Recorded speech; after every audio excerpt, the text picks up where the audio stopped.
The garage smelled like wax and gasoline when I lifted the door and froze. My midnight blue Lamborghini Huracan looked like it had gone 12 rounds with a wrecking ball. Windshield spider-webbed, hood cratered, mirrors hanging by wires like broken bones. For a full beat, all I heard was the soft tick of cooling metal and my own breath going shallow. Then I saw it on the floor, a fleck of pink nail polish stuck to a tiny shard of glass. My stomach went cold. Karen, the HOA secretary who'd been timing my garage door with a stopwatch, preaching property values like scripture and calling me a show-off soldier. I've stared down mortars with steadier hands, but this was personal. I reached for my phone, pulled up the security feed, and there she was at 2:07 a.m., hefting a sledgehammer like she was crowned queen of the cul-de-sac. Before we dive in, drop your location and local time in the comments and hit subscribe for more wild HOA justice. When I first moved into Maple Ridge Estates, it was everything a soldier dreams of after 20 years of sand, sweat, and noise. Quiet, predictable, a cul-de-sac lined with oaks, the kind of place where sprinklers hiss at sunrise and kids ride scooters until dinner. For 15 years it was peace. Then somebody decided we needed an HOA. At first I didn't mind. The board sent friendly newsletters about community pride and maintaining standards. They trimmed the shrubs around the entrance sign, repainted the mailboxes, and threw a barbecue to celebrate. It all sounded neighborly until I met the woman who would turn that peaceful street into a battlefield. Her name was Karen Whitmore, HOA secretary and self-appointed guardian of neighborhood integrity. Mid-50s, always dressed like she was attending a board meeting, even to fetch the mail. Blonde curls stiff as a helmet, sunglasses big enough to hide behind. The kind of person who measured her power in laminated rulebooks and passive-aggressive smiles. The first time we spoke, I was walking my German Shepherd, Duke. She stopped me in the middle of the street and asked, "Do you have an approved leash length?" I thought she was joking. She wasn't. She handed me a printout about standard leash dimensions and reminded me that some homeowners prefer shorter leads for aesthetic harmony. I remember staring at her, half expecting a hidden camera crew to jump out. Nobody came. I laughed it off. You meet plenty of control freaks in the military, but they usually wear rank on their collars, not pearls. Still, there was something in Karen's tone, something brittle, like glass about to crack. I didn't know it yet, but she wasn't just enforcing rules. She was looking for enemies. The rest of the board was fine. Tom Harris, retired high school teacher, served as president, a calm, reasonable guy who once helped me with a fence permit. Sarah Lopez, a realtor, kept things organized and practical. Bob Carter, a gruff Vietnam vet, handled maintenance, but mostly preferred to fish. They all tried to keep the HOA balanced. But Karen, she wanted an empire. Her power trips started small. She issued citations for trash cans left out 5 minutes past pickup. She measured grass height with a ruler. When the burgers across the street hung a patriotic banner for Memorial Day, Karen declared it unauthorized signage. I overheard her once at a meeting whispering to Tom that people here need guidance. Tom smiled politely, but I saw the weariness in his eyes. Then came the turning point, the day my Lamborghini rolled into the neighborhood. I just bought it after years of saving deployment, bonuses, disability compensation, and a lucky stock investment. Midnight Blue Huracan Evo 5. 2-liter V10 naturally aspirated pure engineering poetry. To me, it wasn't a flex. It was a reward for surviving things most people couldn't imagine. When I parked it in my driveway, that first weekend sunlight glinting off the paint, I felt like I'd finally closed the chapter between war and peace. The neighbors loved it. Kids gawked, adults asked questions. Tom gave me a thumbs up from across the street. Everyone except Karen. She appeared that afternoon like a storm cloud, clipboard in hand. "Beautiful car," she said flatly, eyes scanning it like a customs officer searching for contraband. "Though I'm not sure a commercial-grade vehicle aligns with HOA guidelines." "Commercial grade?" I asked. "It's a car, not a bulldozer." "Well," she sniffed, "some of us find that such displays can affect property values." I smiled the way you smile when your rifle jams in training, tight, forced, and patient. "Good thing I'm not selling property then." Her jaw twitched. She scribbled something on her clipboard and walked away without another word. That was our first skirmish. Over the next few weeks, Karen's patrols became routine. I'd catch her walking slowly past my house, pretending to check mailboxes while her eyes scanned my garage. Once I saw her crouch near my lawn, taking pictures of a patch of clover. The next day, a letter arrived. Notice of weed infestation, corrective action required within 48 hours. I almost laughed. The VA landscaping crew mowed that yard twice a week. But Karen wasn't after the grass. She was testing me. When I called Tom, he groaned. "Ignore it, John. Clover's not even classified as a weed here. Karen's over-enthusiastic."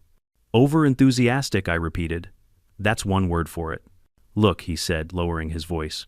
"Between you and me, she's been issuing violations without board approval. We've warned her twice. If she keeps it up, we'll vote her out."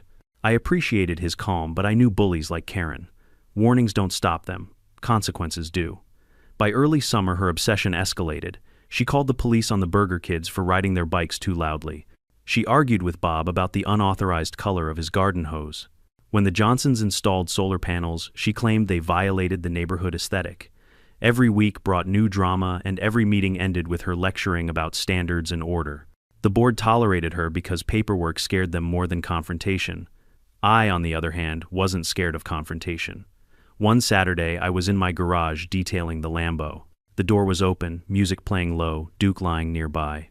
I had just started waxing the hood when a shadow blocked the sunlight. "Karen." "Excuse me," she snapped, arms crossed. "You can't operate a commercial garage here." I blinked. "I'm just cleaning my car." "You have equipment? Chemicals? Noise? You're obviously running a detailing business." "Karen, the only client here is me." She raised her phone and started filming. "I'm documenting this violation." I straightened slowly, my military calm kicking in. "You're trespassing, ma'am. Please leave." "This is public enforcement," she declared. "As HOA secretary, I have authority to ensure compliance." "Then comply with my request to leave my property," I said evenly. Her lips tightened. "You'll regret this." She left, and by Monday I had 3 violation letters. Excessive noise. Commercial activity. Failure to maintain closed garage policy. There was no such policy. Tom confirmed it later, sounding exhausted. "She's out of control, John. We're calling an emergency board meeting next week." "Do that," I said. "But I'll handle myself in the meantime." I wasn't angry yet, just to alert. In the Army we called it yellow level calm but ready. I could tell this wasn't over. Karen's need for control wasn't about the rules, it was about power. And when people like that lose power, they look for something or someone to destroy. Every day after that I noticed her presence. The glint of her phone lensed through her blinds. The slow, deliberate pace of her car as she circled the block. Once I caught her writing notes while staring at my garage door timer app on her phone. She was literally clocking how long it stayed open. Most nights I sat on the porch, beer in hand, Duke at my feet watching the sunset. Peace had a different flavor now, bitter at the edges. I'd seen men unravel in combat zones. I could see the same madness creeping behind her polite smile. Then one evening Tom stopped by. "We're trying to vote her off the board," he said quietly, "but she's threatening to sue the HOA for discrimination. On what grounds? Apparently we're targeting her because she's a single woman." I chuckled darkly. "Tell her I'll write a character reference, enemy combatant, high persistence." Tom smirked, but his eyes were worried. "Just keep your head down, John. You know how litigious people get." I nodded, but inside, I was already running mental scenarios how to protect myself legally, physically, financially. Old habits die hard. The next morning, I installed new security cameras around the house. High definition, motion-activated, cloud-synced. Years of deployment taught me one thing: the worst threats aren't the loudest, they're the ones who smile before they strike. And Karen had been smiling a lot lately. By early July, I'd started counting how many times a day Karen's shadow crossed my driveway. 3 times before lunch, twice in the evening. Sometimes she'd stop right in front of my mailbox pretending to tie her shoe, while her phone camera conveniently pointed toward my garage. Other times she'd walk Duke's leash line measured exactly 30 feet from my front fence and glare like I was running a criminal empire under my roof. I wasn't new to surveillance. In the military, I'd lived months under drones and insurgent scopes. But this was civilian-grade obsession. The kind that brewed over envy and fermented into delusion. It started with small nonsense, a noise violation because I played classic rock while waxing the car. Then a notice of commercial activity claiming I was operating a business. And my favorite failure to maintain closed garage policy. There wasn't any closed garage policy. Tom confirmed it again over the phone, exhausted. "She's literally making them up, John," he said. "How's that allowed?" I asked. "It's not. We're already overturning most of her citations." "But you know, Karen, she lives for paperwork." He wasn't wrong. Karen loved bureaucracy the way generals love medals. She wielded bylaws like weapons, and her favorite target was me. The breaking point came one humid afternoon when I stepped outside to grab a package and found a bright orange warning taped to my garage door. Final notice. Non-compliance with HOA operation standards. Cease activities immediately. It looked official, complete with her signature at the bottom and a CC line to the county zoning department. Except I knew the county had nothing to do with HOA enforcement. It was pure theater. I crumpled the letter and tossed it into the bin, but that evening I caught her outside with a flashlight shining it at my driveway like she was searching for evidence of a crime. I stepped out. Lose something, I asked. She jumped, clutching her clipboard. I'm conducting an inspection of my asphalt, of potential oil leakage. That car of yours, she pointed toward the closed garage, is not suitable for residential use. It's a car, Karen, not a tank. Same difference. It disturbs the harmony of the neighborhood. I stared at her for a beat. Harmony? You've harassed half the people on this street. Her lips tightened. You don't belong here, John. You think your military record gives you special treatment? This isn't a base. This is a community. That last word, community, dripped from her mouth like poison disguised as honey. I didn't say anything. Just turned, opened my door, and went inside. Behind me, I heard the faint click of her phone camera. Over the next week, she escalated from paperwork to warfare. Monday, 2 violation letters. Wednesday, she called animal control, claiming Duke was a dangerous breed. Friday, she left a note on my windshield that read, "Garages are for parking, not for flaunting." Even Duke could sense the tension. He'd growl whenever she passed the fence tail's stiff body rigid. At first, I tried to reason through it logically. Maybe loneliness made her unhinged. Maybe post-divorce bitterness had rotted her empathy. But reason dies fast when you realize someone is actively trying to ruin your peace of mind. One morning, Tom showed up with coffee and a weary sigh. She's been filing complaints against half the neighborhood now. The Burgers, the Johnsons, even me. You too, apparently my welcome gnome violates uniform front yard ornament policy. I didn't even know we had one. We sat on my porch watching the sun burn through the trees. You ever wonder, Tom said quietly, why some people need to be in charge so badly? Control, I replied. The illusion of power fills the hole where real purpose used to be. He nodded, staring into his cup. You sound like you've seen that before. Yeah, I said. In war zones, it's easier to fight an enemy in uniform. Karen hides behind bylaws. He laughed softly. That's poetic and terrifying at the same time. A week later, I found a folded piece of paper tucked under my garage handle. Reminder: residents must close garage doors immediately after use. Failure to do so will result in disciplinary action. The funny part, she didn't even have the authority to issue disciplinary anything. But the note wasn't what got me, it was what came next. That night I caught her walking past again, flashlight in hand, stopping at my driveway. I stayed hidden behind the curtains. She knelt scribbling in her notebook, muttering under her breath. Then as she stood up, I saw her glance straight at one of my cameras and smile. That's when I realized she wanted me to react. She wanted confrontation. Bullies feed on control, and the moment you lose your temper, they win. So I didn't give her that satisfaction. Not yet. Instead, I went full soldier mode, gather intel, fortify, wait. Saturday morning, I washed the Lamborghini again. The sun was bright, the kind that makes the paint sparkle like liquid sapphire. Music low, Duke lounging nearby calm. For 20 minutes, peace returned. Then came the crunch of heels on gravel. Again, with the garage open, Karen's voice cut the air like a dull knife. Good morning to you, too. You're violating the noise policy. It's 9:30 on a Saturday, Karen. And you're operating what looks to be professional-grade equipment. A bucket and sponge. You're not above the rules just because you used to wear camouflage. I turned slowly, meeting her glare. I served 20 years, so people like you could feel safe enough to harass veterans in their driveways. Her jaw dropped. That's not harassment. That's enforcement. She raised her phone again, recording. I stepped closer, not menacing, just enough to fill her frame. Go ahead. Film it. Just make sure you spell my name right in the complaint. For a split second, she faltered. Then her lips curled into a thin smile. We'll see how long that fancy car of yours lasts when the HOA finds out what kind of neighbor you really are. She stormed off. I stood there, water dripping off the sponge, feeling something colder than anger settle in my chest, foreboding. That evening, Tom called again. We held a meeting. Unanimous vote to suspend Karen's issuing privileges until further notice. About time. Don't relax yet, she's furious. Said something about proving a point. Proving a point. Those words echoed like a threat wrapped in civility. The next few days she went quiet. No letters, no photos, no patrols. You'd think that would have calmed me down, but silence can be more dangerous than shouting. One night I took Duke for a walk and noticed Karen's blinds twitch as I passed. Her house lights flicked off instantly. Duke growled low. I felt the hair on my arms rise. She was watching again. When I got home, I opened my security feed cameras. Clear, no movement. But around midnight, the motion sensor pinged once. A silhouette passing near the fence line. Too far for identification. Too deliberate to be random. The next morning, a new notice appeared on my porch. You are in violation of HOA. Code 7.2. Unsafe activities involving hazardous equipment.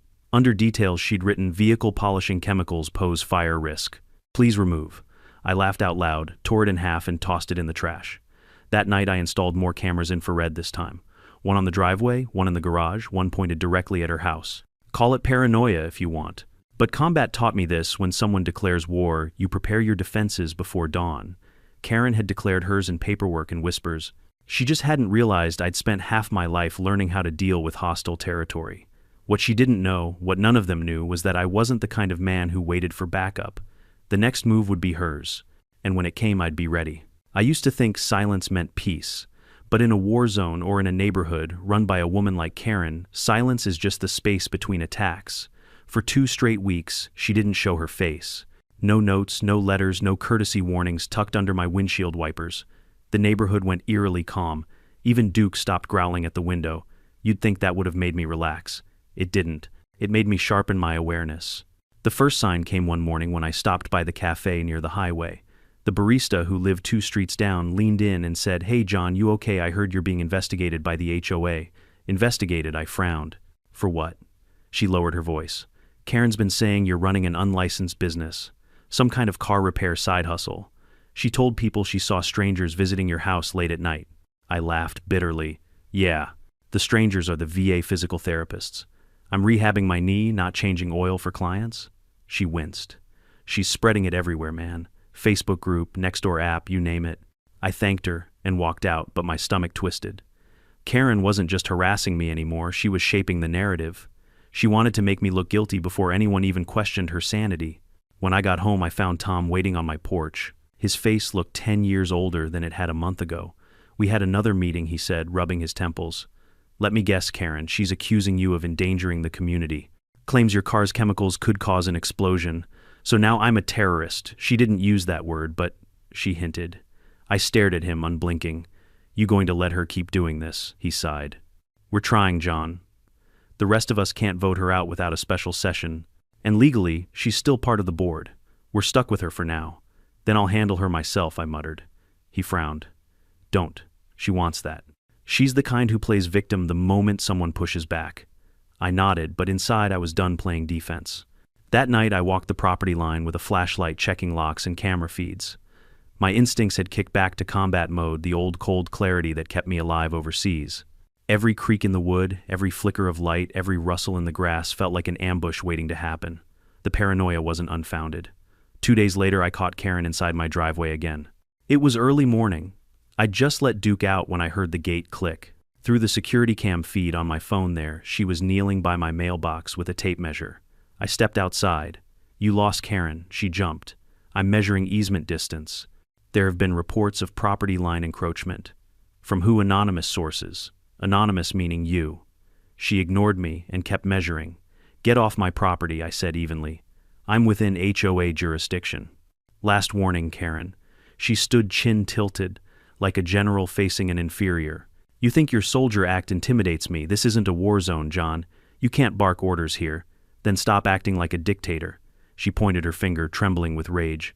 You're unstable. Everyone can see it. You scare people. Duke growled behind me, a low rumble. Karen took one step back, muttering something about calling the authorities, and stormed off. I watched her go, heart pounding, not from fear, but from the effort it took not to lose my composure. By now, most of the neighborhood was divided. Half avoided her entirely. The other half, mostly new residents who didn't know better, still believed her story that I was a disruptive influence. Sarah, the realtor on the board, stopped by one evening. She looked uneasy. John, off the record, she said quietly, Karen's been emailing the HOA's insurance provider saying you're a liability risk. She claims your military PTSD makes you dangerous. PTSD, I laughed, incredulous. She's diagnosing me now. She's trying to scare people. You should know she's also been contacting local realtors to flag your address as a potential dispute property. That one hit harder than I expected. It wasn't just harassment anymore, it was defamation. She wanted to erase my reputation. I took a deep breath. Sarah, do the others believe her? Tom and I don't. Bob doesn't either. But rumors spread faster than truth. I stared at my reflection in the Lamborghini's side mirror. The calm blue paint shimmered under the porch light, mocking me, a piece of art that had become a lightning rod for hatred. That night, I opened my old deployment chest. Inside were my medals, photographs, and one small black notebook, my field log. On the inside cover, I'd once written a line from my commanding officer, "Don't fight anger with anger, fight it with preparation." So I prepared. Over the next few days, I set up additional floodlights. I upgraded my camera storage to off-site cloud backup. I even installed a silent alarm that pinged my phone whenever motion was detected near the garage. Every precaution made me feel both secure and on edge, like I was fortifying a bunker in suburbia. Duke followed me everywhere, ears twitching, always alert. He knew something was coming too. On Thursday, the HOA held a routine meeting at the community center. Against my better judgment, I went. I wanted to see how deep her claws had sunk. The room buzzed with low chatter when I walked in. Karen sat at the front, flanked by a stack of folders so tall it looked like she was preparing for a court trial. When she saw me, her lips curved into that smug, polished smile. "Ah, Mr. Davis," she said sweetly. "So glad you could join us." Tom nodded awkwardly from his seat. "Let's keep this civil, please." Karen wasted no time. The board has received multiple complaints regarding Mr. Davis's activities, including alleged chemical storage, noise disturbances, and possible unregistered business practices. I leaned forward. "And by multiple, you mean you." She ignored me. "Additionally, I'd like to propose a new amendment. Garages must remain closed except during entry and exit, and vehicles exceeding 75 decibels of engine noise must not operate within the neighborhood." Tom blinked. "Karen, that's absurd. That would ban half the cars in this city." "Maybe so," she said, "but we have to protect our property values from excess." The word hung in the air like a veiled insult. Everyone knew who she meant. I stood slowly, my voice calm but cutting. "You know what's excessive, Karen, spending your retirement, spying on your neighbors." Her face flushed red. "Excuse me, you've been fabricating violations, trespassing on property, and harassing families. You called the cops on 8-year-olds, for God's sake." Tom tried to intervene, but I wasn't finished. "You don't care about community. You care about control." For a second, her mask-cracked eyes, wide jaw tight, but she quickly regained her composure. "Your aggression is exactly why people feel unsafe. People feel unsafe because you're a bully." A murmur rippled through the room. Bob, the maintenance guy, muttered, "He's not wrong." Karen slammed her folder shut. "I will not be disrespected by someone who hides behind his service record." That one hit below the belt. The room went dead silent. I stared at her. "I didn't serve for respect, Karen. I served so you could have the freedom to be this insufferable." Gasps. Someone in the back whispered, "Damn." She stormed out before the vote could continue. Tom called a brief recess, shaking his head. "John, I think you just made her your full-time enemy." I gave a humorless smile. She already was. After that night, things got darker. I started finding small scratches on my car door. The motion lights flicked on randomly at 2 or 3 a.m., but every time I checked the footage, the intruder stayed just out of frame. One morning I found a note under my wiper. "Enjoy it while it lasts, soldier." My blood ran cold. It wasn't a warning, it was a promise. So I set my trap. Saturday morning smelled like rain and gasoline. I loaded my overnight bag into the back of my Honda Accord, gave Duke an extra scoop of kibble for the neighbor who'd be feeding him, and glanced at my Lamborghini one last time before locking the garage. The midnight blue paint gleamed even under gray clouds. Perfect, untouched, peaceful. I was driving 2 hours north to my sister's place. She'd been swamped with her 2 kids while her husband traveled for work, and I made it a point to visit every few weeks. Family kept me grounded, a reminder that not every fight required armor. As I pulled out of the driveway, I noticed Karen's curtains twitch. A flash of blonde hair, and that same omnipresent phone camera. I waved just to be petty. She didn't wave back. I didn't think about her for the next 36 hours. Sunday night, I got home just after 7. The street was calm, lights flickering in tidy windows. The kind of suburban quiet you could mistake for safety. I parked the Accord, carried my duffel inside, sorted through mail. Duke barked once from the back door, tail wagging. Routine. Normal. Then I decided to check the garage. It wasn't because I heard anything, it was instinct. Years of deployment teach you to trust that sixth sense, the one that whispers when something's off, even if everything looks fine. When I opened the door, the world tilted. My Lamborghini looked like a corpse.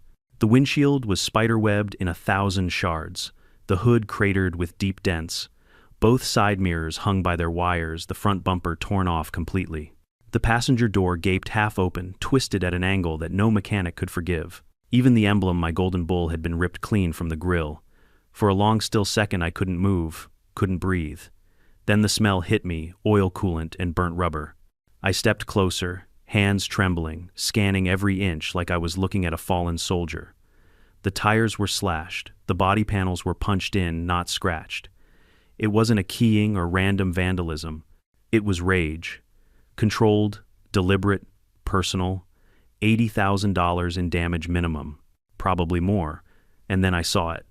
On the floor by the rear wheel was a tiny fragment of pink nail polish, the same obnoxious rose shade Karen always wore. My vision tunneled. My heartbeat slowed into that old familiar rhythm, steady, surgical, lethal calm. I'd felt it before entering ambush zones. I was angry, yes, but anger wasn't the right word. This was precision fury. I forced myself to act methodically. Step 1, record everything. I pulled out my phone, snapped hundreds of photos from every angle, cataloged the damage, then opened my security system app. My cameras were motion-triggered. 2 covered the driveway. 1 faced the garage. Footage loaded instantly. I scrubbed through Saturday night empty street. Nothing unusual until 2:07 a.m. There she was, Karen. Marching up my driveway in her pink cardigan hair tied tight, carrying a sledgehammer like a trophy. The infrared caught her perfectly. She paused at the garage door, glanced around, then crouched to force it open, something she must have learned from her obsessive inspections. Once inside, the feed showed 20 straight minutes of chaos. Metal striking metal. Glass shattering, each hit punctuated by her face, twisting with hatred. And when she walked out, she didn't even rush. She took one long look back at the car, my car, and smiled. I exhaled through my teeth. Got you. I called 911. The dispatcher's calm voice was a lifeline. Sir, please confirm, no one's injured, just the Lamborghini. That earned a small chuckle, quickly stifled. Understood. Officers are on their way. Do not confront the suspect. Oh, I won't, I said. She already buried herself.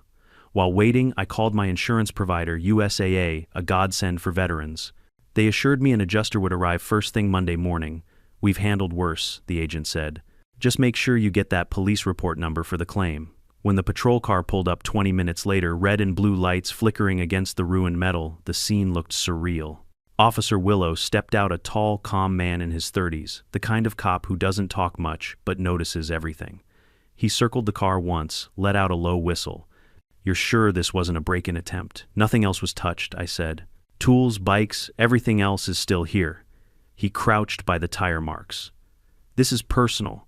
Someone wanted to hurt you, not rob you. I already know who, I said, handing him my phone. Security footage. He watched in silence. When the hammer came down for the 5th time, his expression hardened. That's about as clear-cut as it gets. He looked at me. You want to press charges? Absolutely. He nodded. Let's make it official. But first, mind, if we have a little fun, I raised an eyebrow. Sometimes people dig their own graves faster when they don't know who's listening, he said, holding up his recorder. Let's call her together. I dialed Karen's number-hit speaker. It rang twice before her voice answered, clipped and defensive. What do you want, John? Someone destroyed my car this weekend while I was out of town, I said evenly. Do you know anything about it? Pause. Static. Then, why would I know anything about your stupid car? You've been complaining about it for weeks, I said. And I've got security footage of someone who looks exactly like you. Her tone snapped. Good. I'm glad someone finally did something about that ridiculous show-off machine. You think you're special, don't you? Flashing your money around while the rest of us work honest jobs? You're just a broken-down soldier living off pity. Checks Willow mouthed, keep her talking. I took a slow breath. Karen, are you saying you destroyed my car? Damn right I did. Every night I had to look at that thing and remember you, some washed-up vet acting like he's better than everyone else. I earned what I have. You, Willow, cut in smoothly. Ma'am, this is Officer Willow with the city police. You just confessed to felony vandalism. We'll be at your residence shortly." There was a sharp gasp, a clatter, and the line went dead. He looked at me.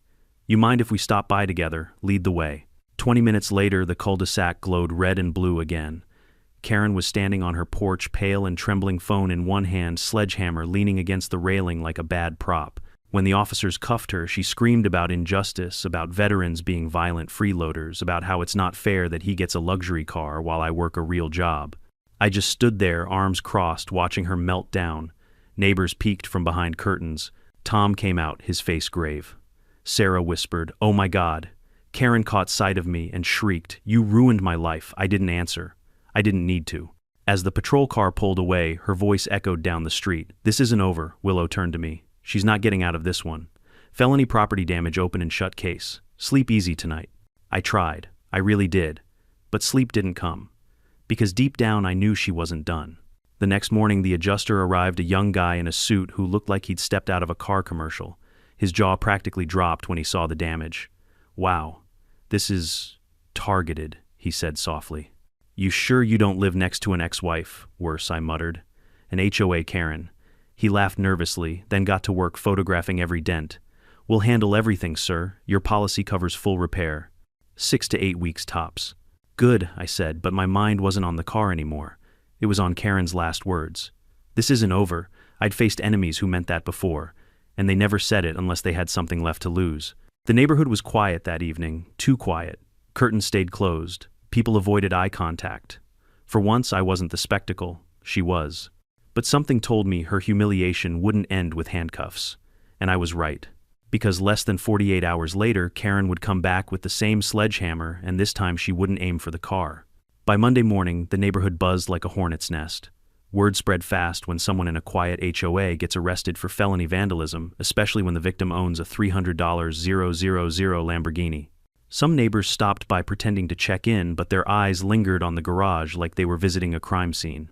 Others pretended not to see me at all, quietly slipping inside their homes, as if my existence might summon more drama.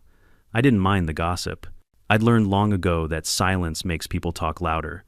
What mattered was that Karen's little empire of control had crumbled in 24 hours, and the proof was all over my security footage. USAA had already filed the insurance paperwork the police had. My statement and Officer Willow promised to keep me updated. Still, I wasn't naive enough to relax. I'd fought too many battles to believe a single arrest could end a war. That evening, I was sitting on my porch with Duke when my phone buzzed. Unknown number. When I answered, the voice on the other end was trembling, Sarah the realtor and one of the HOA board members. "John, I just wanted to apologize for all of this," she said quietly. "We should have acted sooner. Karen's behavior, it's been getting worse for months." "You don't need to apologize for her," I said. "She made her own choices." Still, she sighed. "She's been calling everyone she knows since she got out on bail. She says you framed her, that the video was fake." "That's rich," I muttered. "Let me guess, she's playing the victim." "Exactly. She's claiming PTSD discrimination, says you threatened her with violence.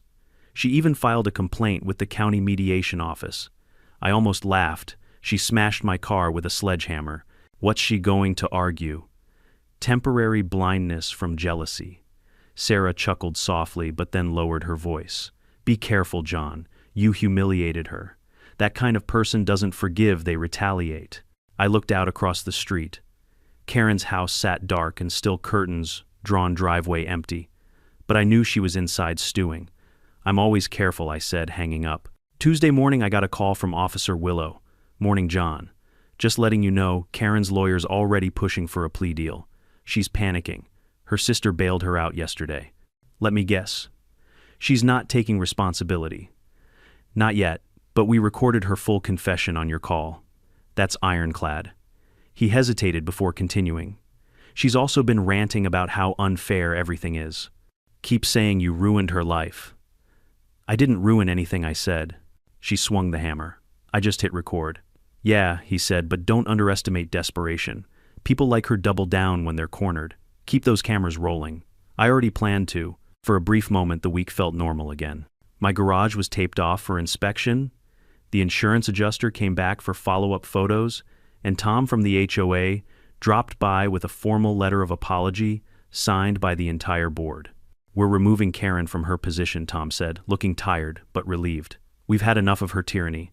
The residents voted last night. Good, I said. You'll sleep better without her measuring your grass. He chuckled. Understatement of the year. As he left, he added, She'll probably move soon. She can't show her face here anymore. I wanted to believe him, but evil doesn't vanish, it regroups.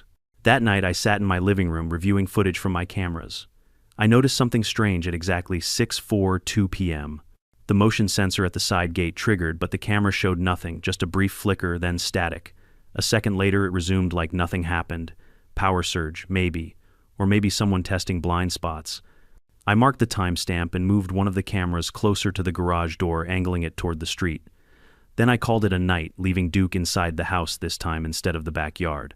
My instincts were humming again. The next day, while I was at workbench, repairing one of the dented mirrors for the insurance claim, a familiar voice pierced the quiet. John Davis, I turned. Karen stood at the edge of my driveway, arms crossed, eyes red-rimmed, but burning with that same venomous intensity. You've destroyed me, she shouted. Do you know that I lost my job because of you? I put down the wrench. You lost your job because you committed a felony. You set me up, you faked that footage. There's a police officer who would love to hear you say that again. Want me to call him? Her nostrils flared. You think you're some kind of hero because you wore a uniform, but all I see is a bully who hides behind it. I took a step closer, voice steady. The difference between us, Karen, is that I earned my scars doing something useful. You earned yours fighting over lawn height. Her face twisted, trembling between rage and humiliation. I'll make you pay for this, she hissed before storming off. I didn't respond. The camera on my porch had caught every second. That evening I reviewed the footage again, because with people like Karen, confrontation was always a prelude to escalation. The video showed her marching toward my house, screaming, then storming away. But at the very end of the clip, just before the timestamp rolled to black, I noticed something chilling. She'd dropped something. Zooming in, I saw it glinting faintly under the streetlight, a key. I retrieved it later using gloves. It was a simple metal key with a sticker labeled garage. My stomach sank. Karen had a copy of my garage key. The HOA had required me to provide a spare for emergency access last year when they standardized security codes. I'd given it to the board in good faith, probably through Karen. I locked every entry point in my house and called Willow again. You're telling me she might still have access to your property, he said, tone sharp now. She had a key in her hand yesterday. Dropped it during another confrontation. Jesus. Okay, keep your doors locked. We'll send a patrol through the neighborhood tonight just to be safe.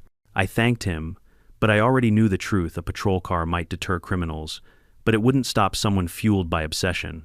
At 1:03 p.m., Duke started barking. Low, urgent, protective. I muted the TV, heart pounding. My phone buzzed a notification from the garage camera. Motion detected. The live feed flickered on. The view was grainy under the security light, but clear enough to see Karen standing in the middle of my driveway again, holding the same damn sledgehammer. She wasn't looking at the car this time. She was looking at my house. I called 911 instantly. This is John Davis. The woman who vandalized my car is back. She's armed. She's trying to break in. While I stayed on the line, she lifted the hammer and started shouting into the night. You ruined my life, you bastard. I'll finish what I started. The dispatcher's voice remained calm. Units are en route. Stay inside. Do not engage. But she was already charging. The hammer slammed into my front door with a deafening crack. Duke barked like a thunderstorm. The second swing never landed. I opened the door halfway, just enough to meet her momentum. Years of combat training took over. I sidestepped, grabbed her wrist, twisted and used her own strength to pull her forward. The hammer flew from her hands, clattering against the concrete. She screamed, clawing at my face, nails raking the air. I could smell alcohol on her breath mixed with desperation. Stand down, I barked. She didn't. So I did what training demanded, a single controlled strike to her jaw. Enough to stop, not to maim. She collapsed out cold. I stepped back, breathing hard as Duke growled beside me. The hammer lay on the ground between us, a silent testament to how far she'd fallen. Minutes later, flashing lights painted the street red again. Officer Willow jumped out first, eyes wide. You've got to be kidding me, he muttered, seeing Karen on the ground. Didn't she just make bail? She did, I said flatly, and she brought her weapon of choice. Paramedics checked her pulse. She was fine, bruised, pride, broken ego, but still alive. When she came to, she started screaming again about conspiracies, fake footage, and how I'd attacked an unarmed woman. Willow just shook his head. Ma'am, you broke into a home with a deadly weapon while on bail. You're done. They cuffed her again, and as they dragged her toward the patrol car, I caught her glare, pure hatred, cold and trembling. Enjoy prison, Karen, I said quietly. At least there's someone else will finally tell you what to do. That night, as the last siren faded, I sat on my porch with Duke lying at my feet. The adrenaline drained slowly, leaving exhaustion in its wake. Across the street, Karen's porch light flickered off. The house stood silent, empty, like a hollow monument to envy and control. And for the first time in months, I let myself breathe. But I also knew the story wasn't over. Because in the morning, she wouldn't just be the neighborhood nuisance anymore. She'd be headline material, and this time the HOA couldn't hide her crimes under fine print. You'd think that after a night in handcuffs and a face-to-face encounter with a combat veteran, Karen would have learned her lesson. But the thing about people who thrive on control, they can't handle losing it. She was denied bail the first time, yet somehow her lawyer managed to argue mental distress and intoxication as mitigating factors. So by Wednesday morning, she was back home again, barely 72 hours after swinging a sledgehammer at my front door. Tom called to warn me. I just got off a call with the county clerk. They released her this morning. Court date set for 2 weeks from now. Unbelievable, I muttered. They're stacking charges, vandalism, assault, trespassing, but it might take time. Just be careful, John. Careful. The word had lost meaning by now. I'd been careful for months. I'd done everything by the book, and still this woman had turned my peaceful home into a war zone. But this time I wasn't going to let her get close. I called Officer Willow myself. You've got to be kidding me, he said. She's out again, yep, and I don't plan to give her another chance. Good. Keep your cameras on. If she so much as breathes in your direction, we'll throw her back in. That night, I reinforced the locks, adjusted the camera angles, and set Duke's bed near the door. Then I tried to sleep, but my brain refused. I kept hearing the echo of her words from that last arrest. You ruined my life. I'll finish what I started. The following day, life in Maple Ridge Estates pretended to go back to normal. Neighbors trimmed their hedges, kids played, and the cul-de-sac sprinklers hissed in rhythmic arcs. But the calm was fake fragile. Every set of eyes that met mine did so cautiously, like they were looking at a man carrying a ghost. Around 6 p.m., the USAA adjuster stopped by again with an update. The Lamborghini repairs were underway. Parts ordered from Italy, everything moving faster than expected. 6 weeks tops, he said with a reassuring smile. Honestly, you'll barely recognize it. It'll be better than new. I was standing with him in the driveway going over paperwork when movement caught my eye. Across the street, Karen's front door slammed open. She was back. Her hair was disheveled, her pink cardigan wrinkled and stained, but it was her expression that froze the air. A look I'd seen before on faces in desert villages just before things exploded. Blind, boiling rage. John Davis, she screamed, voice cracking. You destroyed my reputation, my job, my life. I glanced at the adjuster. His eyes widened. Should I go? I said quietly. Now. He nodded and backed toward his car, fumbling for his phone. Karen was already storming across the lawn, something glinting in her hand. Not her phone this time, her sledgehammer, the same one she'd used before. Karen, stop, I warned. Don't do this. She didn't stop. You think you're untouchable, she shrieked. Hiding behind your cameras, your police friends, your stupid car. You humiliated me. You made me a joke. She raised the hammer. Reflex took over. I shifted into stance, left foot angled, shoulders square, calm breathing. My mind wasn't in the suburbs anymore. It was in a training yard in Kandahar, hearing the instructor's voice echo, use momentum, not muscle. The hammer came down in a blur. I sidestepped, grabbed her wrist, twisted. Her scream tore through the still air. The hammer clanged against the concrete, bouncing harmlessly away. She spun, clawing at me, nails slicing through the air. I'll kill you, stand down, I barked. But she lunged again. So I did what I'd been trained to do, neutralize, not kill. One quick controlled strike to the jaw. Her body went limp, instantly collapsing like a marionette with its strings cut. She hit the ground hard out cold. The adjuster's voice trembled behind me. Oh my God. Did you just self-defense? I said flatly. Call 911. Tell them she attacked me again. The paramedics arrived within 10 minutes. The police, 5. Willow stepped out of his cruiser, rubbing his eyes like a man who couldn't believe he was living the same day twice. Jesus Christ, John, he muttered. What did she do now? Came at me with the hammer again. You'll see it on camera. He looked at Karen's unconscious form being loaded onto a stretcher. You okay? Fine. She barely grazed me. He exhaled. All right. Let's make this quick. They reviewed the footage on my phone right there on the driveway.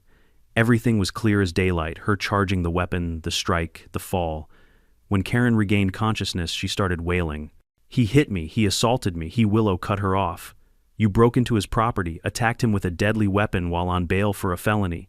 Congratulations, ma'am, you just upgraded your sentence to years. She screamed curses as they cuffed her again, kicking against the stretcher. This isn't over, I'll sue all of you, Willow smirked. You might want to focus on your plea deal first.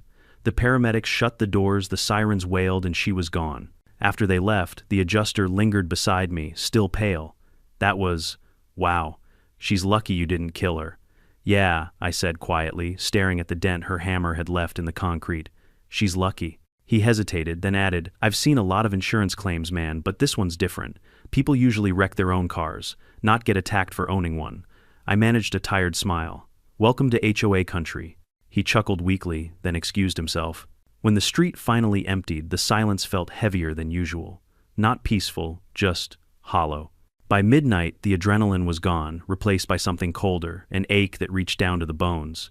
I sat on the porch, Duke at my feet, replaying everything in my head. Every warning I'd ignored.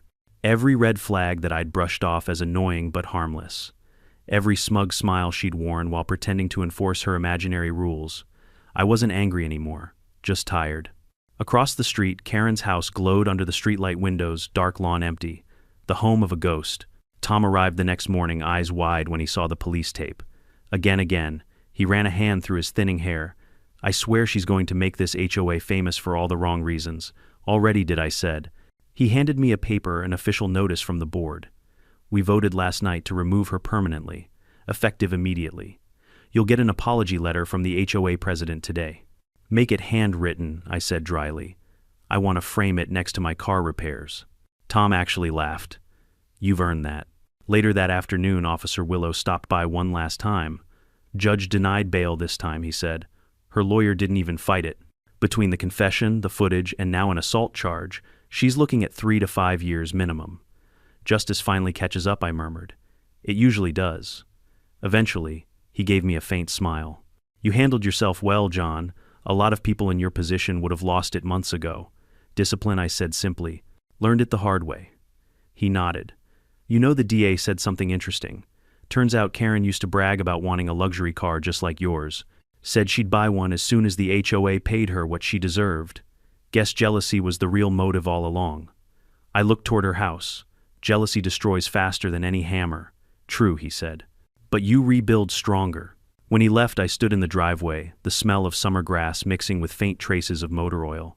For the first time in months, the air didn't feel hostile. The Lamborghini was still at the shop, but in that moment I realized the car wasn't the point.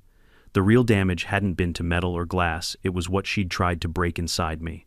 But she'd failed. Because no matter how many times life throws you into battle war injury, or even an HOA gone mad, you get up, rebuild, and keep driving forward. And when Karen's front porch light finally flicked off for good that night, I knew one thing for certain. She'd destroyed everything trying to prove I didn't deserve peace. But peace wasn't hers to take. It took months for the neighborhood to quiet down again.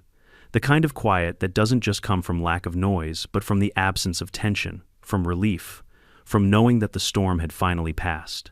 Karen's house sat empty, now its blinds drawn like eyelids that refused to open. For sale, sign out front, weeds curling through the once perfect mulch she'd obsessed over.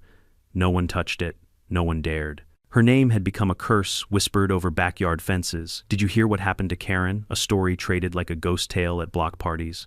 Meanwhile, my life slowly returned to something resembling normal. The Lamborghini had come back from the shop looking better than new.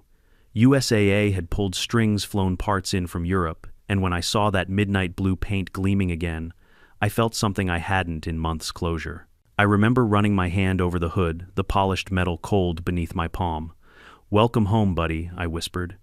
Duke barked once as if agreeing, but what struck me most wasn't the car's perfection, it was the irony. That a machine built for speed had survived war, fire, and fury, yet its biggest threat had been a jealous neighbor with a clipboard. Karen's trial came 6 weeks later. I didn't want to go, but Willow insisted my testimony would make the case airtight. When I entered the courtroom, she was already there, smaller somehow. Haircut, shorter shoulders hunched, no trace of the power-hungry enforcer she used to be. She didn't look at me. Not once. The prosecutor played the footage, Karen with the sledgehammer, Karen confessing over the phone, Karen charging across my lawn again. The jurors' faces said everything. Some shook their heads. Others just looked sad. When the defense tried to argue temporary mental breakdown, Willow leaned over and whispered, "If destroying someone's car is a breakdown, half the country would be in therapy."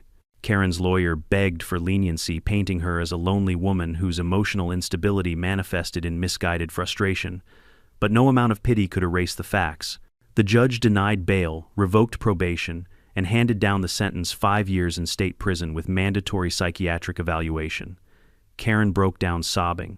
The sound didn't move me, it just echoed like static. Afterward, outside the courthouse, Tom and Sarah were waiting. "You okay?" Tom asked. "Yeah," I said. "Finally." Sarah exhaled. The board voted to dedicate next month's meeting to revising the HOA charter. No single person will ever hold unchecked authority again. "Good," I said. "You're learning from her mistakes." Tom smiled faintly. "And we owe you an apology again. We should have protected you sooner." I shook my head.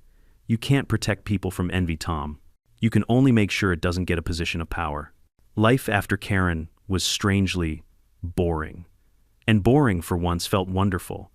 The HOA replaced her with a young couple, reasonable, calm, too busy raising twins to care about lawn color. Neighbors started greeting each other again. The Burgers kids went back to riding their bikes in the cul-de-sac. Even the mail carrier started smiling again when he dropped off letters instead of violation slips. I spent my mornings fixing things, fences, garden lights, the old deck out back. The routine felt like therapy, not the kind you talk through, but the kind you build with your hands. Some afternoons people would stop by and ask about the car. "That's the famous Lamborghini, right? The one from the HOA story." I'd nod, laugh, and tell them to keep their distance if they saw a woman with a clipboard. It became a running joke, Karen-proofing the neighborhood. One evening, as the sun dipped low and painted everything gold, I found myself sitting on the porch, beer in hand, Duke curled at my feet. The air was soft and heavy with summer. I thought about all that had happened, the smashed glass, the courtrooms, the screaming, the silence that followed, and I realized something I hadn't allowed myself to before. I wasn't angry anymore. She'd taken so much time, peace, security, but she'd given me something in return: perspective. You can fight wars in deserts, lose friends, face death, and still believe the world is black and white, good guys and bad guys, order and chaos. But then someone like Karen walks into your peaceful life and proves that evil doesn't always carry a gun. Sometimes it carries a rulebook and a sense of entitlement. A few weeks after the verdict, Willow dropped by one last time, leaning against his cruiser as I was washing the car. "Looks brand new," he said. "Feels brand new too," I replied. Even the insurance adjuster called it a miracle job. He nodded. "You know, we found out something interesting during the sentencing hearing. Karen used to work at a luxury dealership years ago, got fired for stealing a client's keys and joyriding." I blinked. "You're kidding." "Nope. Guess old habits die hard." He chuckled. "At least this time the only joyride she's taking is on a prison bus." We both laughed, the sound light and easy. Before leaving, he looked around the cul-de-sac and said, "You know, when I first got called out here, I thought it was just another petty HOA spat. Turns out it's one of the wildest cases I've ever seen." I smiled. "Welcome to suburban warfare, officer." He tipped his hat and drove off. Over time, Karen's name faded from conversation. Her house eventually sold to a young family who painted the shutters navy and filled the porch with hanging plants. They never asked about the past, and no one volunteered the story. The cul-de-sac finally had peace again. But every so often, I'd catch myself glancing toward that house, wondering if Karen ever realized what she'd done not to me, but to herself. Because that's the truth about envy, it's self-consuming. It eats away at your joy, your decency, until all that's left is resentment, masquerading as righteousness. Karen's life had become her own punishment, long before the handcuffs. The moment she decided someone else's success was an insult to her existence, she'd already lost. One afternoon, about 6 months later, I drove the Lamborghini down the highway, top-down engine, singing that perfect mechanical symphony only Italian engineering can produce. The wind whipped past the horizon, stretched endless ahead, and for the first time in a long time I felt genuinely free. At a red light, a kid in the next lane rolled down his window. "Hey, Mr. Cool Car," I grinned. "Thanks, kid." He pointed. "Is that the one from the news?" I chuckled. "Yeah, but it's not about the car. It's about what you do when someone tries to take your peace away." He blinked, confused but smiling as the light turned green. I hit the gas. That night, as I parked back in the garage, the soft echo of the door closing felt like punctuation. Duke wagged his tail, and I sat there for a while, engine ticking as it cooled. People think revenge stories are about destruction, but this wasn't that. This was about survival, about standing your ground when someone tries to strip you of dignity and doing it without becoming what they are. Because real victory isn't watching your enemy fall. It's looking at yourself afterward and realizing you never stooped to their level. Karen destroyed a car, but she didn't destroy me. If anything, she reminded me that strength isn't built on anger or violence. It's built on discipline, patience, and knowing when to let justice do the work for you. In the end, this story wasn't about a Lamborghini or a HOA gone rogue. It was about control pride and the price of envy. Karen thought power came from enforcing rules and tearing others down. But true power lies in restraint, choosing to rise above chaos instead of feeding it. I learned that peace is fragile, but it's also worth defending. Whether you're on a battlefield or a suburban street, there will always be people who mistake kindness for weakness and order for submission. The secret is to stay calm, stay prepared, and never let them dictate your story. If life puts a Karen in your path, don't let her drag you into her storm. Stand firm, protect your peace, and let her drown in her own thunder. Because at the end of the day, justice doesn't need to be loud, it just needs to be patient. Now, I want to hear from you. Have you ever faced someone who tried to take what you earned? What did you do? Drop your story in the comments below, and if you love seeing HOA justice served cold, hit that like button and subscribe because there's always another wild tale around the corner.